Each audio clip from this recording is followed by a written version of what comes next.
Welcome back to Third Phase of Moon. Blake Cousins, along with my brother Brent and Apollo Asteria, are we looking at something incredible?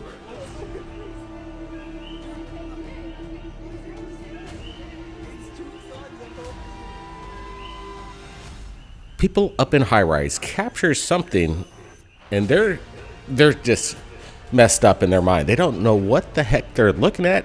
Are you guys confused? We're confused right here at Third Phase of Moon. Are we looking at some kind of double sun, a phenomenon? Yeah, this one kind of reminds me of the movie Star Wars, Tatooine, the double duality, the suns, excuse me. Are these people filming this and actually believe that they're looking at the phenomenon of two suns? Or maybe are they just looking through a double pane window, creating this effect? I do see the reflection coming off the window right there, and I only see one. I don't see a duality happening on this. It's just, could be maybe just some optics of looking through a window, or possibly something more. From my understanding, I believe that this is a sort of atmospheric phenomena that happens all over the world. And on Third Phase of Moon here, we actually brought up a few months ago a event that happened in China where there were 6 suns.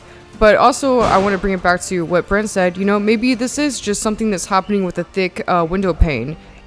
More videos just into Third Phase of Moon, and we're receiving these still photographs of Popocatépetl, of what looks to be some kind of massive, large cylindrical object just hanging out there as the caldera is erupting. Are we looking at some kind of harnessing of energy, as we've speculated for years, of a UFO trying to get the energy from volcanic activity? Yeah, it's happening all around the planet. These volcanoes they're so active, and we live on an active volcano ourselves right here on the Big Island. There's multiple UFO sightings. This photo right here at Popocatépetl really tells a really good close-up shot of a UFO that's just hovering right above the caldera. And if you could recognize the length of this thing's huge. This caldera is massive. It's a mountain. It's not just a little cone. This thing's massive. So if this cylindrical object is just hovering right above this active volcano, it's huge. I would estimate it to be almost 3,000 feet. You can see molten lava, the light from the molten lava refracting off the bottom of this craft. So definitely very interesting. But these craft are often spotted over these volcanoes because of the piezoelectric energy coming out of them. I think that there is very likely that a lot of times these craft kind of fly over volcanoes to possibly power up. Kind of evidence that comes into Third Phase Moon. We have hundreds of videos with regards to these UFOs, unknown craft in close proximity to active volcanoes. And to me, it just makes sense that they're not just there for sightseeing. Obviously, a live volcano, an active volcano, is something to behold. We've seen it in person, like Brent said, but I don't think UFOs would be coming all this way just to do a tourist attraction at an active volcano. I think there's something more to it, like energy harnessing. Yeah, exactly. Who knows? They could be here with us all the time, and they might not be traveling from another solar system coming to Earth. Maybe they've been here all along. People have been saying that. That's the phenomenon. We're just trying to find out what this is, and we're looking at something at Popocatépetl that's totally legit, and this is stuff that needs to be shared all over the internet. Big UFOs coming up next. Check this out.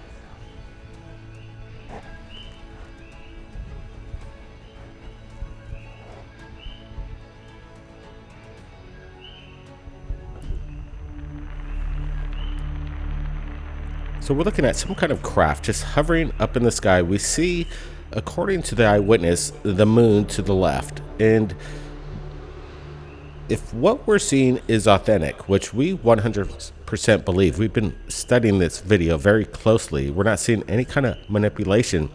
It looks to be like there's this triangular craft up in the sky, basically illuminated like it's on fire. Yeah, this one's interesting. He has a good hold of it. The cameraman, he holds the camera real steady. He gets in close, and then we kind of get to see more of the craft itself, because at this moment it seems like the light's kind of covering up everything, so he really can't make any detail till he gets in a little bit closer. This thing just seems to be staying there, just steady. It doesn't seem to move. I'm thinking, obviously, I'm thinking everybody else listening to this and watching it right now would probably say, yeah, this is a drone, but it's just weird. It's just staying there. It seems like it's surveying the area. And we're not seeing the blue or green lights on this. This is just red. And that's not conventional that is just sold in any drone store. And looking at the craft up close, make out this triangle shape to it. Yeah, it definitely seems a little high up there to be a drone, in my opinion. You know, when you look at it a little more closely, it looks like a triangular craft. I mean, could this be a TR-3B? Here it comes. This is when we get to see it in its full scape. We see the moon there to the right. He zooms out, which is good. You need to see the surrounding area. It kind of gives representation of everything. And then he seems to get a better capture of this thing as he rolls the camera. This thing just stays there.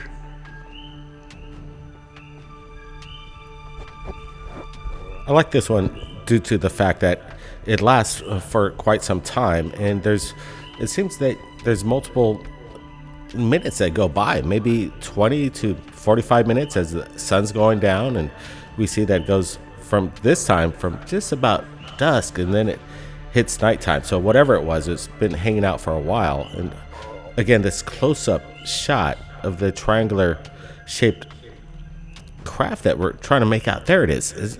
It's quite incredible, the lumens that came off that obscured the object, but now we're seeing it in its glory right here. Like, this is triangular. This is something, and there's no FAA lights or any kind of indication of a drone. Strange stuff into Third Phase Moon. Hit that thumbs up. Let's get to the next video right now.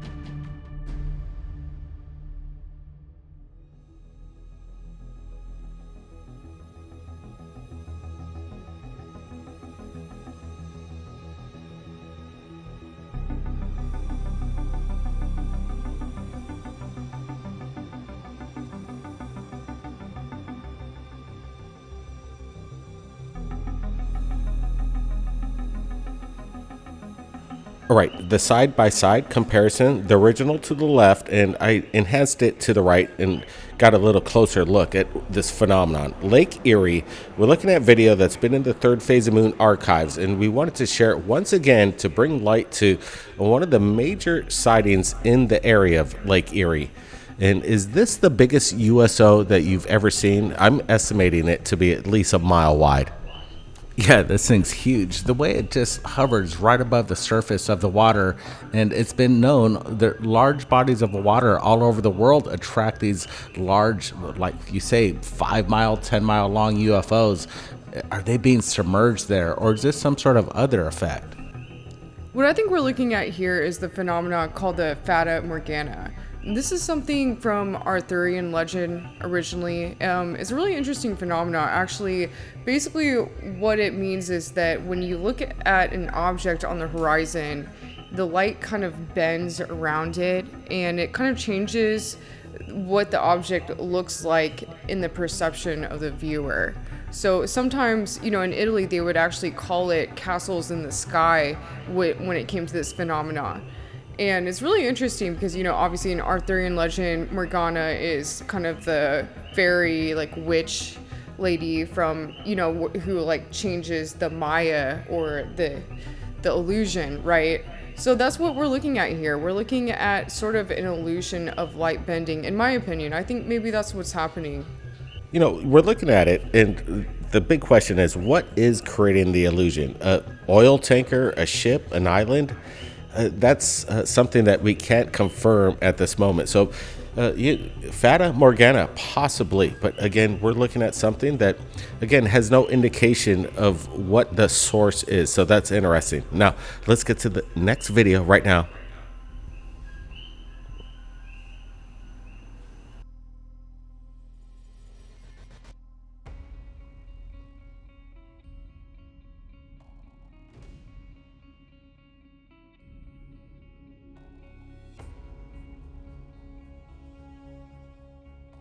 We just got this about 2 minutes ago right here at Third Phase Moon via our email. So we wanted to get your opinions. We're pretty much going to throw it out and say it's just a drone. But when we're looking at it a little closer, it does seem that this craft is traversing behind these tree lines, and it's not making any noise whatsoever. And it's definitely looks commercial to me, but it has an interesting attribute to it, Brent. Well, the best part about this is that it's pretty large because it does go behind the trees. It's not your just typical commercial consumer drone. This thing's something else, possibly more military as far as I'm concerned, or some sort of new tech coming out that we're going to be seeing here pretty soon. Could these be like false flags, kind of new technology, new drones to mimic something that seems to be an alien encounter? Yeah, it seems to have this sort of like curved edge to me, so it doesn't really seem quite like a drone when I first look at it, but the flashing lights on it really kind of make it seem like a drone.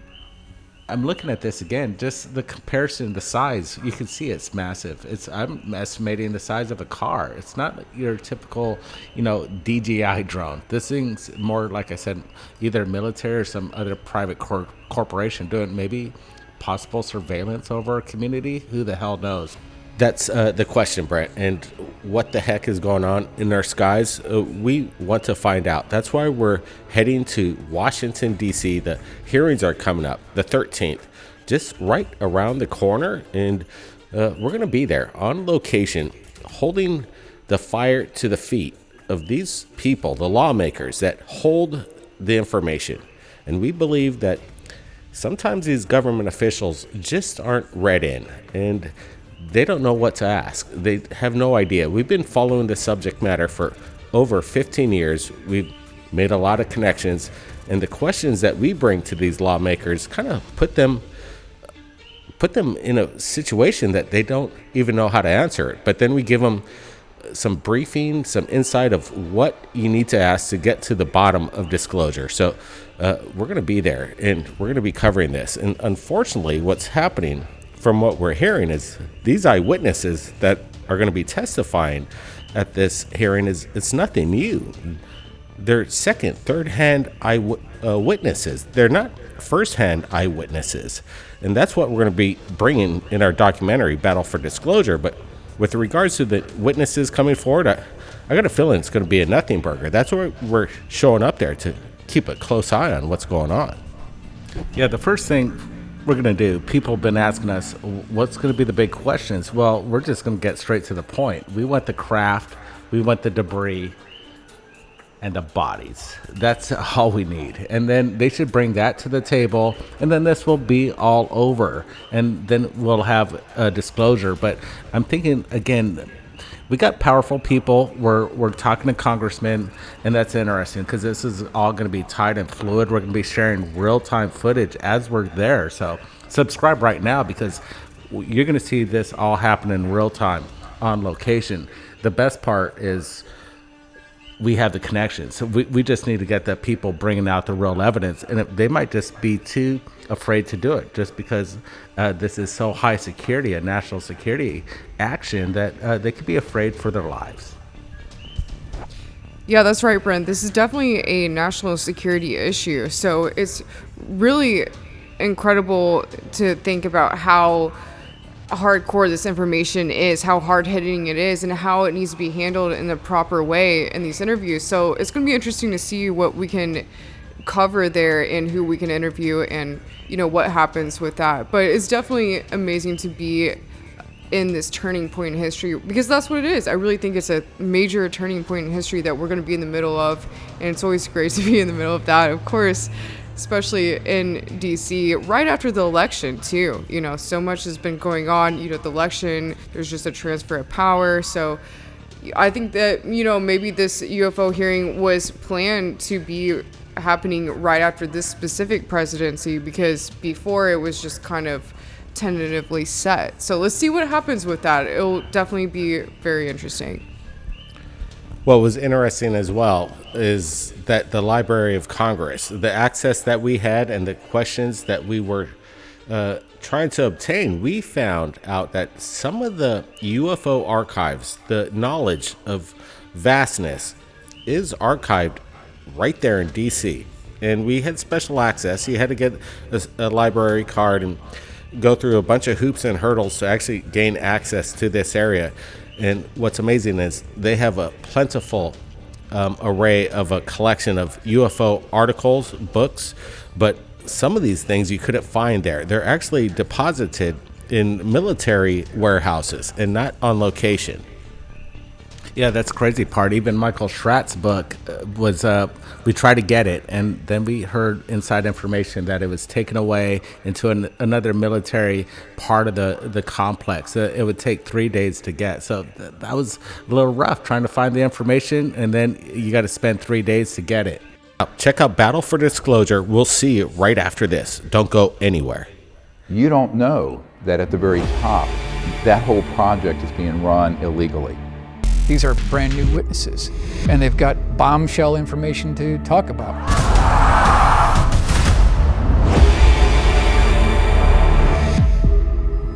These technologies are unsanctioned. They are illegal operations, and this can be proven in any court of law. It's like, wow, nobody's coming after us. We're gonna do this until we can get away with it. They would have so much control over everything if they had that. If this information was all released, it could fall into the wrong hands. They're using security as a cover for illicit or illegal or even treasonous activities. The members of Congress didn't have the detailed information of the precise location. Where they keep the bodies, the craft, the debris, all the evidence that we've been searching for the last 80 years. He knew how to keep a secret. Secrets were his stock and trade. They're literally making their own money to fund their own projects. We have a source currently in the deep black world. It doesn't matter if you're president of the United States, you're not going to talk about that. It was this large monolithic slab. Looked like it was elevated off of the ground. It is traumatic. Look, this is the most top secret shit you've ever heard of.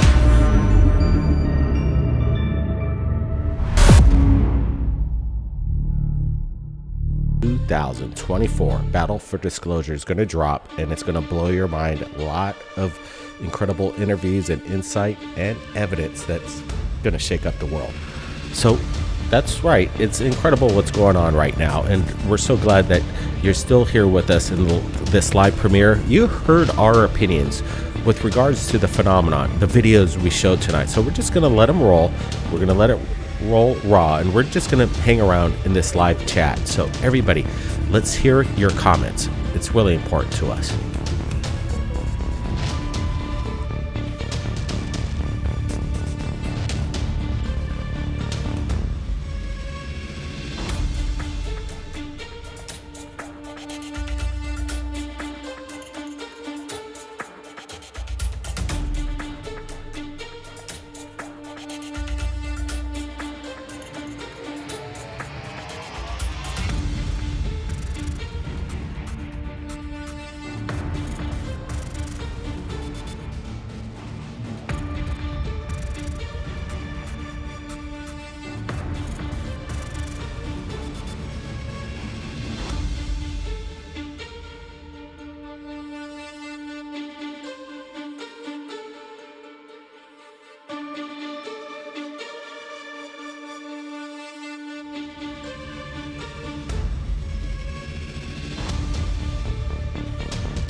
We appreciate everybody joining us in tonight's episode right here at Third Phase of Moon. Everybody, keep your eyes on the skies. And if you captured anything amazing, submit it to us right here at Third Phase. My email is in the description. Be safe. We'll see you next time. We'll catch y'all later. Over and out.